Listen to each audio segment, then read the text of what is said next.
Bilmiyorum. Belki de test için fazla rüzgarlı bir gün seçtim.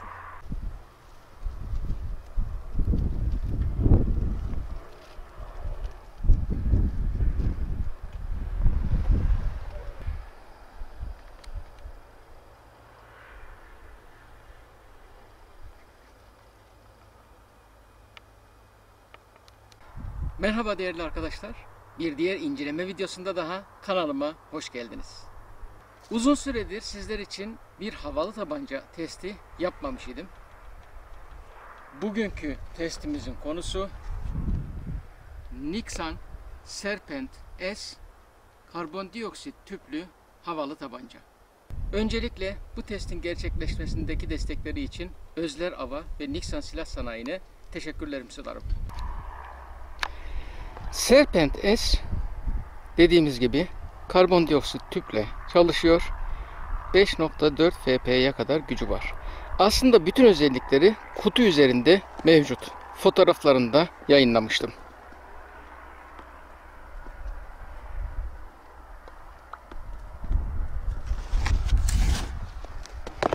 Arkasında diğer teknik özellikleri de mevcut. Bakın hep söylüyoruz ya, güç çıkışı ve atış sayısı koşullara ve pellet tipine bağlı olarak değişir. Bu karbondioksit tüplü havalı tabancayı aldığınızda ilave aparatları için ekstra bir harcama yapmanıza gerek kalmıyor. Kullanım kılavuzu. Kullanım kılavuzu İngilizce, detaylı olarak anlatılmış durumda.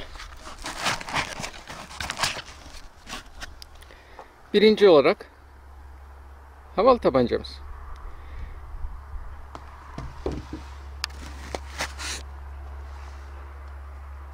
Moderatör.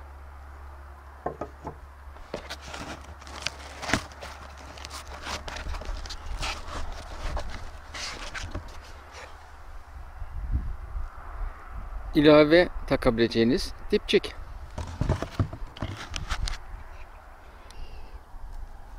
İki adet şarjör. Şarjörlerin alt kısmında mıknatıs var.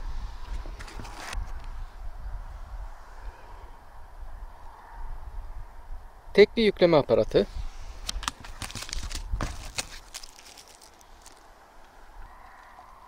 Yedek iki ayrı boyda O-ring. Serpent'te üst kısımda 11 mm ray mevcut. Şu kısımda görülen ya da görülemeyen,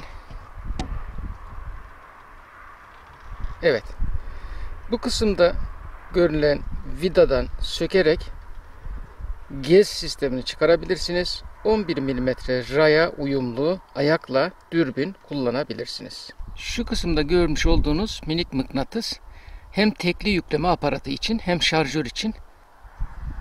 Kurma kolunun muhafazasını çıkardığınızda bu şekilde.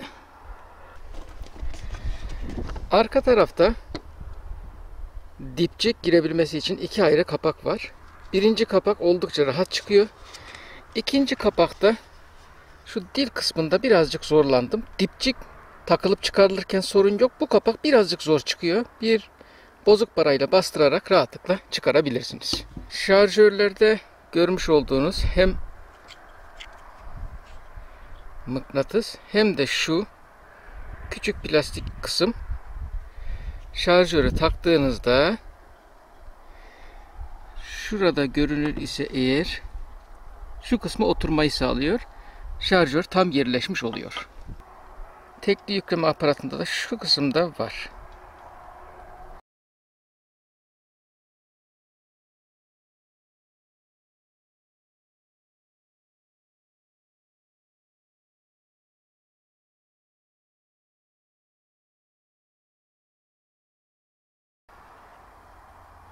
Sağa sola oynaması, hareketi yok.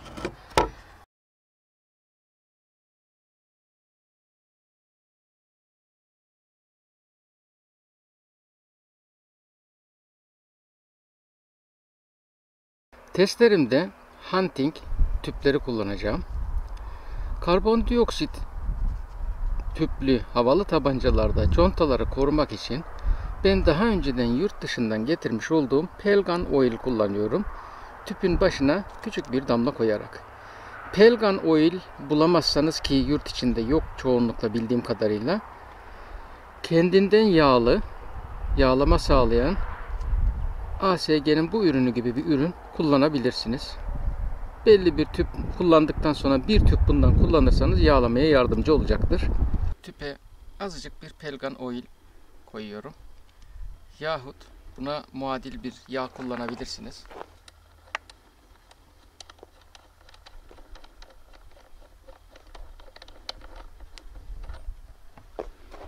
Tüpün ağzı aşağı gelecek şekilde. Ve sesi dinleyiniz.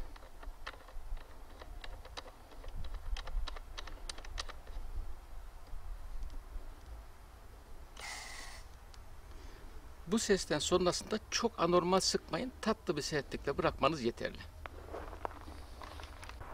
Saat yönünün tersinde çeviriyoruz. İlk pelleti buradan koyduk. Parmağımızla burayı tutalım, pellet düşmesin. Sonra diğer deliklerden tek tek kalan pelletlerimizi dolduruyoruz.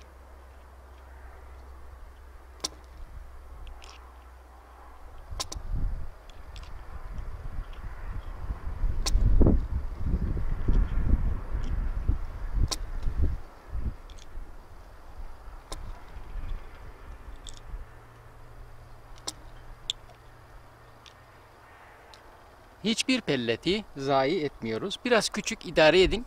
Anca böyle gösterebiliyorum. 9 pellet kapasiteli.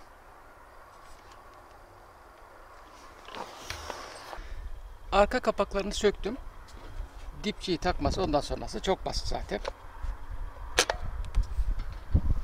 Dipçiyi çıkarırken şuradaki dil için net görünüyor mu bilmiyorum. Şuraya basmanız, şöyle yapmanız yeterli. Direkt olarak buradan dipçik çıkıyor. Yani takılıp çıkarılması çok kolay. Sadece kapak azıcık zorluyor. Onda basacak bir yer olmadığı için.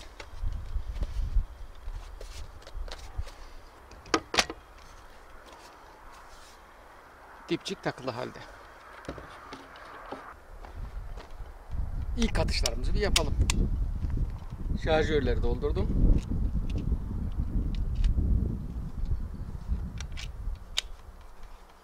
JSB 787. Böyle atışa da çok alışkın değilim ama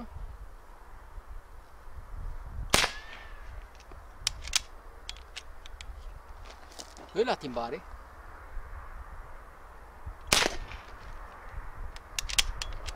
Tek elle atmak öyle alışmadan herkesin yapabileceği bir şey değil.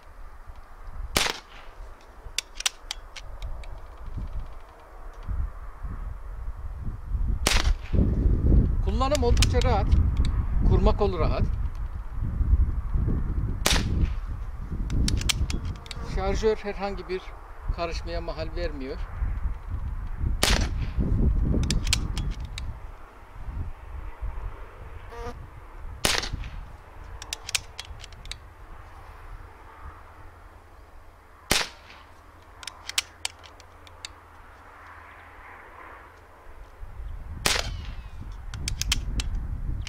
Şarjör bittiği zaman kurma kolu elbette ileri gitmiyor. Hemen yeni şarjöre geçiyoruz. Yanında iki şarjör verilmiş olması da gayet iyi. Tekli yükleme aparatı da iyi. İsterseniz gezi çıkarıp dürbün taktığınız zaman, eğer tek parça dürbün ayağı kullanıyorsanız, tekli yükleme aparatıyla daha rahat atış yapabilirsiniz. Benim el biraz küçük. Yine de tek elle deneyeyim biraz.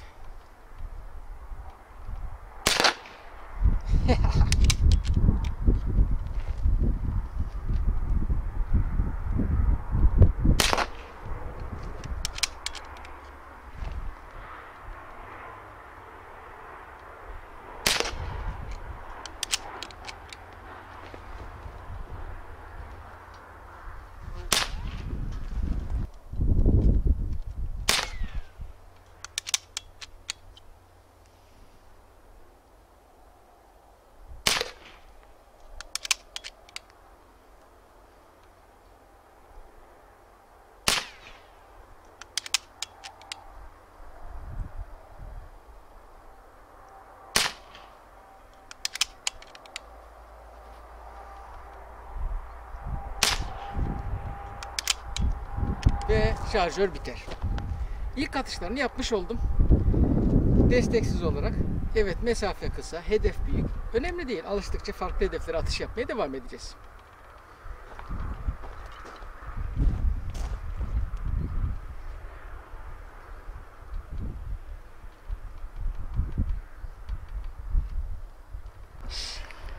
Birader geldi. Ben geldim. Gelmişken hemen serpenti denemesini istiyorum. Evet. Ama hiç alışık olmadan direkt olarak yaklaşık 30 metreye attırıyorum. Hadi bakalım. Allah bizim. Hadi bakalım.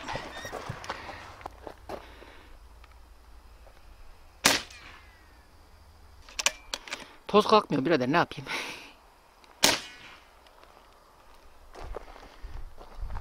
Hiç göremiyorum. Dürbün takılı olmayınca böyle oluyor işte. Şöyle yakına bir atayım. Nereye gidiyorum? İstediğin gibi. Allah Allah. Yağmur yağmış herhalde. Toz kalkmıyor.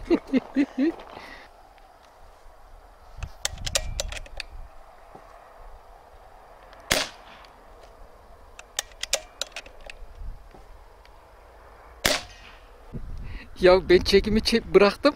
Adam ikinci şarjörde kutuyu deldi. Arka arkasına 4 vuruş yaptı. Giden bakan ben bir kutuya geliyorum birader. Ben de geleyim, merak ettim. Buyur. O kutu delilecek arkadaş. Evet, bakalım. Hani 5 Joule'ün üzerinde, yaklaşık 5 Joule diyelim.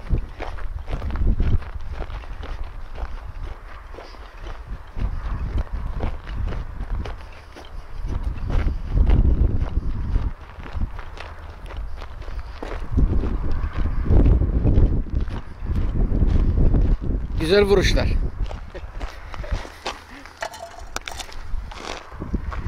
Şöyle bak. Ay. Gördün mü?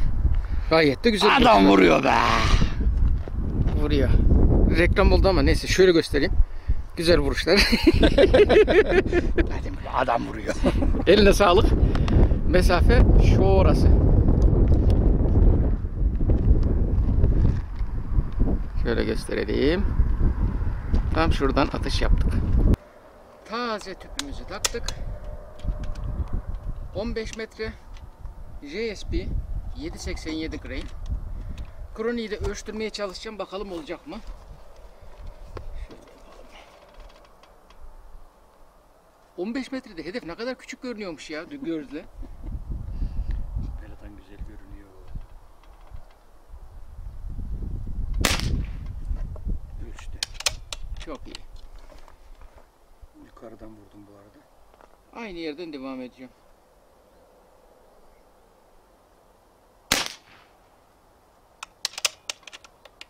Sen nereden atıyorsun? Yukarıdan vurmamışım. He. Aşağıdaki hedefe indirdim. Aşağıya mı iniyor? Aşağıdaymış. Sen aynı yere at. Aşağıyı çekiyoruz şimdi. Ben de diyorum yukarıdaki hedefte. Hiçbir şey yok Hiçbir diyor. şey yok.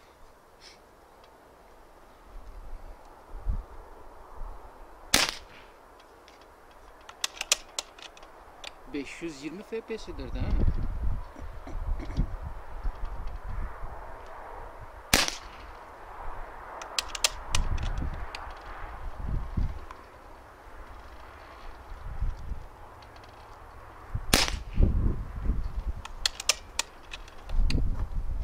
Valla hiç vuruş göremiyorum. Bir de 4.5. Ama kamerada bile zor seçiliyor zaten. Ama güzel vuruyor. Onu söyleyeyim. Güzel.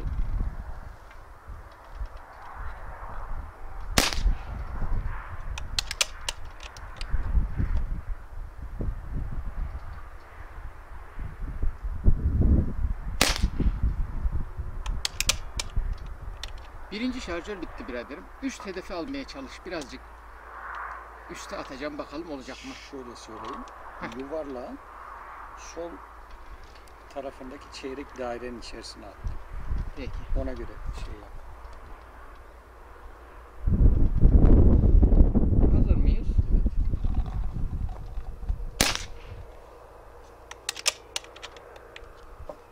Aynı yere nişan at hedeftesin. Hı hı.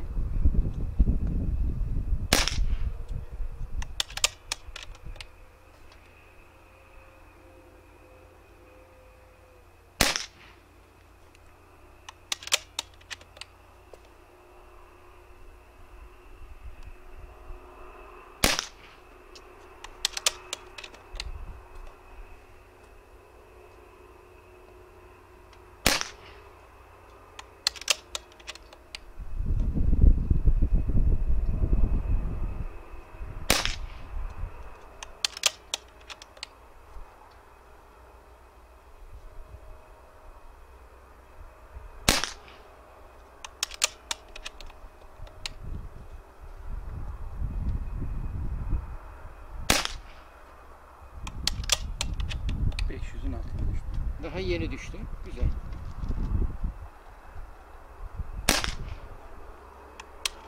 Ve bu atışla tamamlandı. Efendim yaklaşık 7.87 ile 2 şarjör 18 atış. 3. şarjörü de zorlayabilirsiniz. 3. şarjörü de atar. Ağırlık arttıkça aynen kutu üzerinde belirttiği gibi atış sayısı düşecektir. Gördüğüm kadarıyla 2 şarjörde de başlangıçla son arasında 30 FPS fark var. Ama güç olarak da hız olarak da güzel görünüyor. Mekanik nişangahla nereyi vurduğumu görmeden yaptığım atışlar böyle. Ben bir de şu gezi sökeyim, dürbün takayım. Bir de öyle bakayım bakalım nasıl olacak. Krono ölçümlerini gördünüz. Artık krono ölçümüne çok fazla gerek yok. Devamını ölçümsüz devam edelim. Biraderim hedefi gösterebilir miyiz? Hedefi gösterdik, geriye çektik. Süper. İleri, Teşekkür ileri, ederim. ileri, geri. Oh, işte yanında kardeşin olunca böyle oluyor.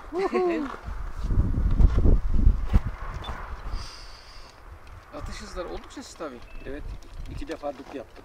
Aha. Dürbün montajını yaptık. Deneme atışları yapıyoruz. Bir grupman yapacağım. Efendim gez sökülürken şuradaki vidanın altında bir vida daha var. Buradaki vida da yaylı. Şu gördüğünüz şekilde. Buna dikkat edelim. Bu seferki hedeflerimiz şu daha önce attığımız pet şişeydi.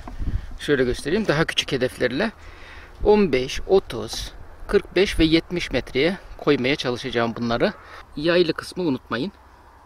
İkinci vida birazcık daha sıkı monteli. Tek parça yerine 2 parça yüksek 11 mm ayak olursa daha rahat kullanırsınız. Biz şu anda pellet tekli sürücüyü tek tek çıkarıp koyup tekrar iteleyip öyle atış yapıyoruz mecburen.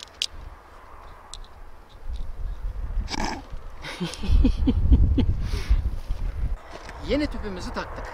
Dürbünü monte ettik. Azıcık bir sıfırlama yaptık. Şimdi 15 metrede ikinci hedefte bir grupman çalışması.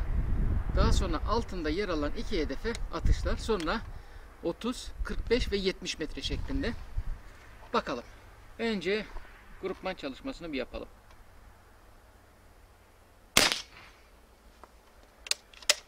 İkinci hedefteyiz değil mi biraderim? Ha? Nasıl yani çık derken başkanım?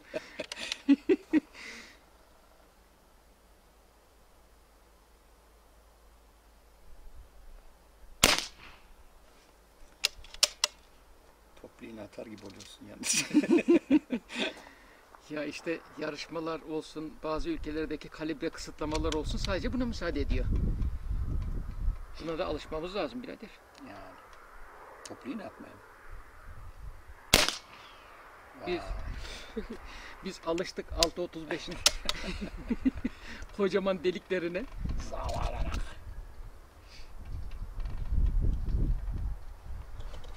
Düş. Sen yanlış giriyorsun. Bunun birini iki parça ayağa monte etmem lazım. Değilse böyle olmayacak. Bence de.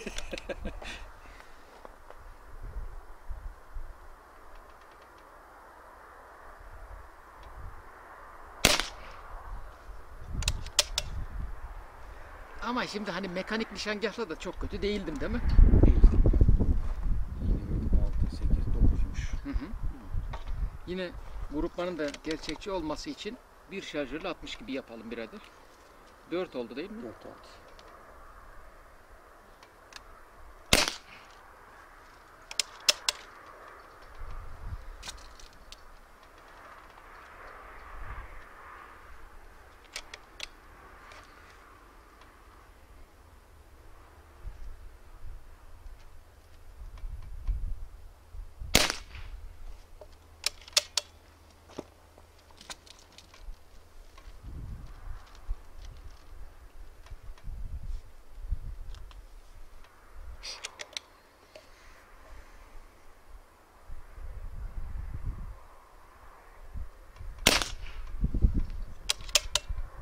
Yedi oldu.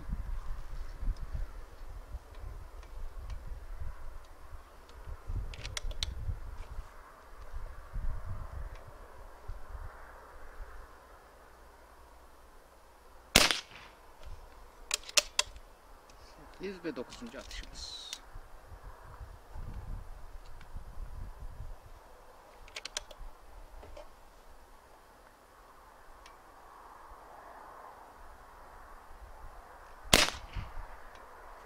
Gördüğüm kadarıyla fena değil. Güzel. Aşağıdaki şişeye geçiyorum. Evet, şişeye geçelim.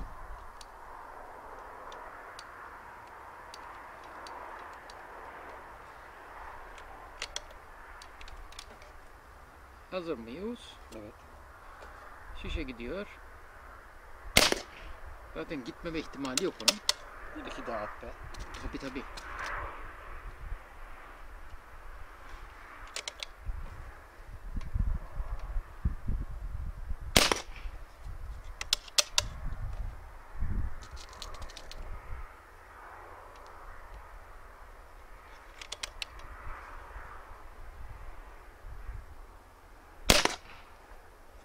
Bir de yanında karbondioksit tüpü var. Görünüyor mu oradan? Hayır. Yine mi? Ne kadar yanında? Hemen dibinde. Hah, gördüm. Tamam. Gölgede kalmış. Ona nişan alacağım.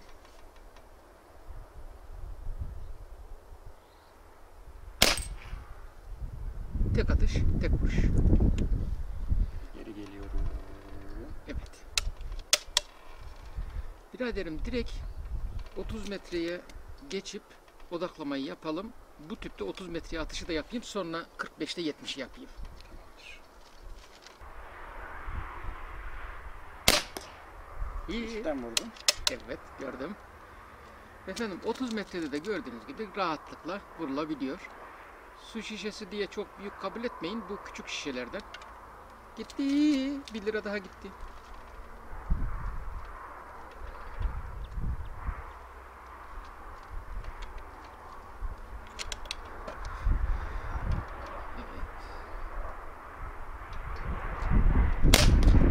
O zaman yatırırız. Bir de yatıp vurmayı deneyelim değil mi? Tabii vurmuşken.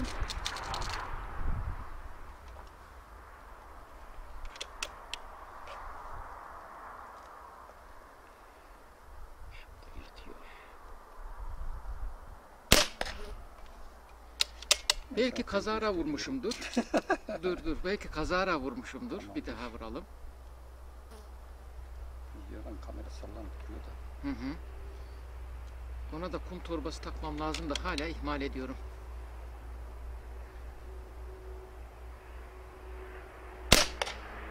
Kazara vurmamışım. O zaman tüpü havayı sarf etmek de pahasına da olsa bu kadar kalmış zaten. Biraderim eğer senin için zahmet olmazsa 70 metredeki hedefi bir tekrar koyuverin mi? Tabii ki. Ben de bu arada tüp değiştireyim. Sana zahmet olacak o. 70 ne taraftaydı? Aynı zaten. Hemen hemen çok az solunda olması lazım. Yere yuvarlanmış o. Sağa doğru. Duruyor mu? Tamam. Biraderi boşuna koştu. Seni boşuna gönderdik oraya kadar. Şimdi 45 metre. Fırdi. Fırıldı. 45 metrede ilk atışta vuruldu, yere düştü. Yerdeyken vuralım. Vurmaya çalışalım.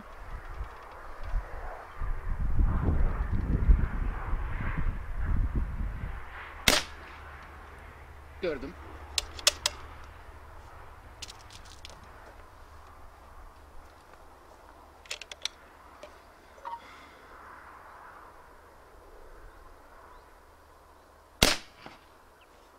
Belki kazara vurmuşumdur. Ama çok kaza yapıyorsun sen de ha.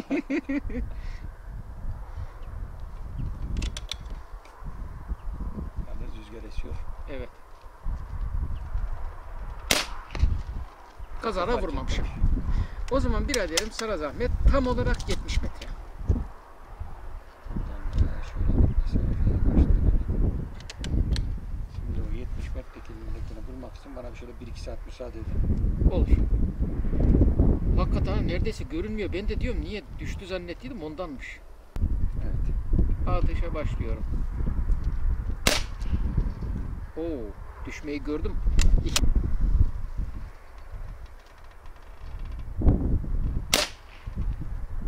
Gördüm gördüm.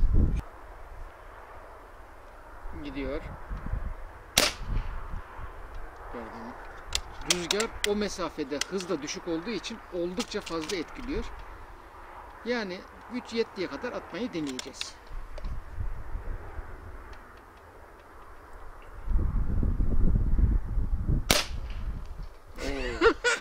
Dibine girdik. Çok iyi ya. Bir tane temiz vuruş olsun yetecek.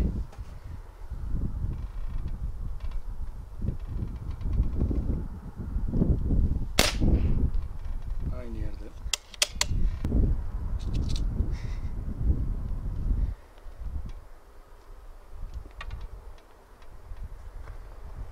İnat ettik. Her zaman inat etmek iyi olmaz ama neyse.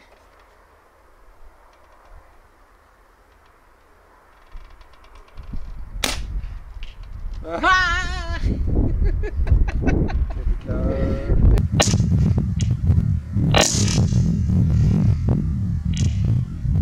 Teşekkür ediyorum. Sonunda. Geriye doğru geliyorum. Gel gel. Şu rüzgar sesini duyuyorsunuzdur belki, hareketlenmeler, gölgeler falan. Efendim, karbondioksit tüplü bir tabanca tüfekle 70 metrede şu kadarcık bir su şişesi vuruldu. Artık kapatmaya başlayalım.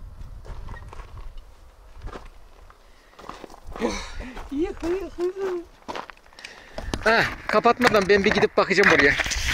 Hadi bakalım. Bak bakalım. Gidiyorum bir 70 metreye bakalım şişenin durumu nedir. Sesi duydum. Sallandı da delmedi. Ya bence de öyle görünüyor. 45 metredeki hedefimizi de alalım. O delindi gibi. Eh, 45 metre tamam. Demiş.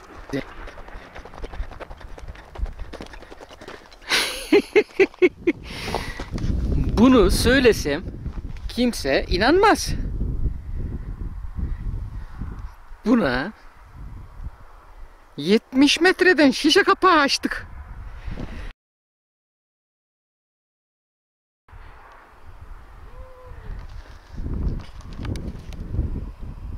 Burası atış alanımız. 70 metre. Vay arkadaş iyi vurmuşsun ha. Evet birader, bu konudaki düşüncelerinizi alayım. 70 Vallahi metreden. ben delmedi diyordum, delmemiş gerçekten. Bak haklıymışım. Haklısın, kapağı açmış. Ben bir gidip kapağı bulup geleceğim ha. Ya hadi bakalım. Bir daha gidiyorum. Kapağı da buldum. Şuradan vurmuş ve olduğu gibi kırmış. 70 metrede etkisi de fena değilmiş. Takto S. Takto S değil.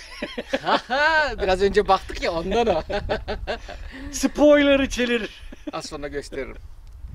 Serpent S. Ses seviyesi nedir?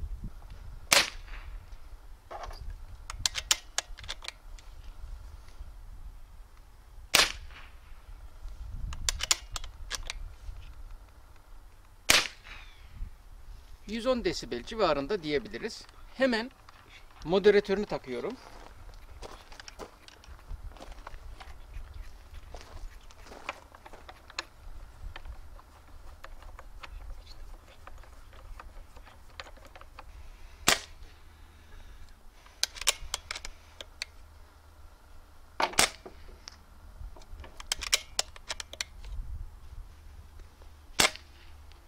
Ses seviyesi de, ölçümleri de bu şekilde. Fısıldayanlar da bunlar. Diğer PCP'lerimiz bak hala konuşmayı karıştırıyorum. Ve bir de FPV drone var. Onu vuracağız birazdan. Deli misin sen be ya? Serpent S tetik ağırlığına kadar.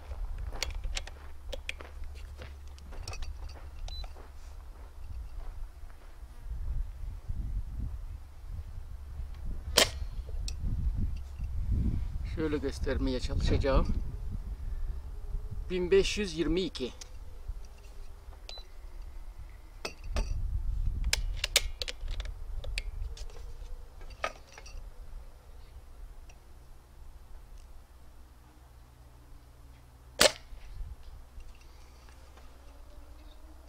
1542.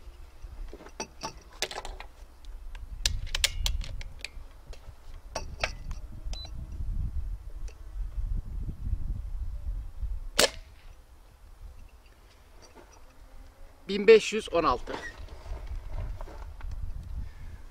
Ortalama 1526. Tetik ağırlığı 1,5 kilo civarında. Değerli arkadaşlar, bir diğer videomuzun daha sonuna geldik. Arkada görmüş olduklarınız atış alanından topladığımız çöpler. Her zaman bir poşet toplayıp öyle götürüyorum.